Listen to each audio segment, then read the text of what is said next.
Okay. I'm Alexa. I'm Michael Roberts. I'm Gary Martin.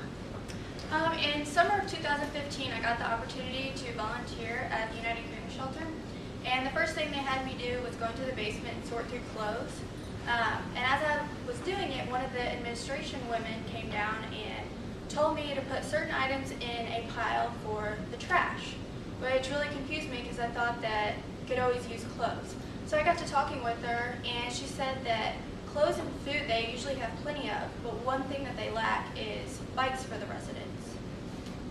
So like Alexa said, that we found that clothing and food was not the biggest issue with homeless shelters in general. The biggest problem was the lack of bikes for them. We talked to United Caring Shelter, and they have about 50 residents, and maybe a quarter of them have bikes, and that was even a stretch, they said. And they don't have the funds to purchase more. So what does this mean?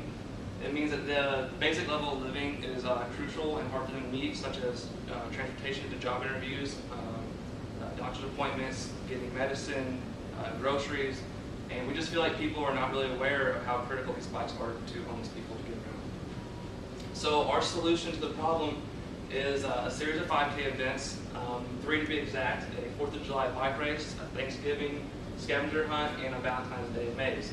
After talking to United Caring Shelter and a couple others, we felt like they were the most resonated to connect with our idea the most, and to bring awareness to not only the problem but also to be a part of the solution, we would create a website that would look something similar to this. You would be able to come in and check the background of the homeless shelter to know that it's actually legit where the money is going.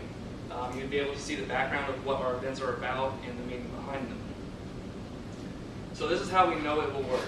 Based off industry trends, the stats show on average that ages are increasing. So if you see here on 2013, the average age for women and men were 33 years old. And in 2014, the average age for women was 36 and 39 for men. So we can see that in age, people are doing this later in life. So you don't have to just be young to do these. Evansville has about 58 5K runs a year. So if you think about that and actually break it down, that's about one a week. So we can tell that it's also becoming very popular in the tri-state area. In 2015, it was just slightly over 30,000 races nationwide, which was about up 8% from 2014, which was about 28,000 total. So not only is it popular in the tri-state area, but it's also expanding nationwide as well. So with our events, we would target young children and adults. We have, after research, we saw that the average age is actually going up. But with our events, we would target children as well because of the interaction with our events. We think it would be a fun activity for families to do. So we would target locally in Evansville. We think that just doing local, we can cut costs, and so people don't have to get hotels or anything. And we have a goal of $10,000 per event, which would be, we would need about 400 participants per event to reach our goal. And on average, we saw that it's about $100 to purchase a bike. So if we purchase 97 bikes per event, this would have about 290 bikes for the residents a year, which would be way more than how many residents they currently have at the shelter. We would have a lower price for entrance into the 5K events. Most run about $50 to run or walk in an event, and we would try to do $25. And the way we would do it is to keep the events local. And our interaction with the events is towards having a mental and physical aspect. So it's not just your traditional 5K run. Kids can interact and adults can interact, and it's meant to be fun. So we think that we can gear more people into our events by doing this. And another thing is that most events only have one a year, and ours have 3. So if you miss one, there's another opportunity to come. And we will have sponsors for our events, so we will have prizes for all ages. All right, so the problem is the lack of awareness of the number of homeless people in Vanderburgh County that don't have transportation.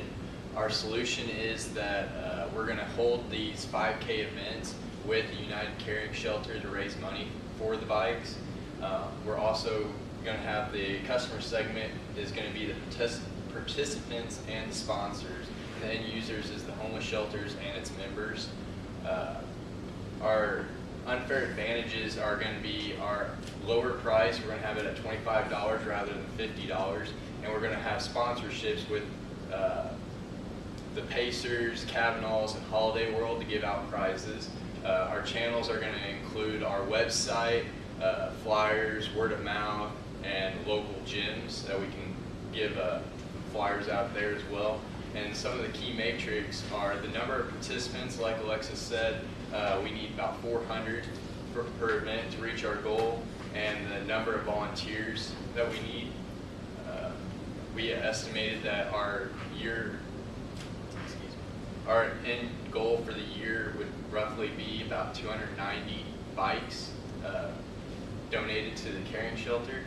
And our cost would include, for the IT platform, for the website, we estimated that to be $380 for year one, and then after that, for maintenance costs, it would be about $180 each year. We also have our paper and ink for the flyers cost and decorations, which we amounted to be about $400. So if each year after year one, it would be about $580. Our revenue would include the entry fees and any donations given to us. So our value proposition would include that we are pairing up with the United Caring Shelter to raise awareness about the lack of transportation for homeless people. We are optimistic that with our 5K event, we can directly impact the lives of our local homeless residents. All right.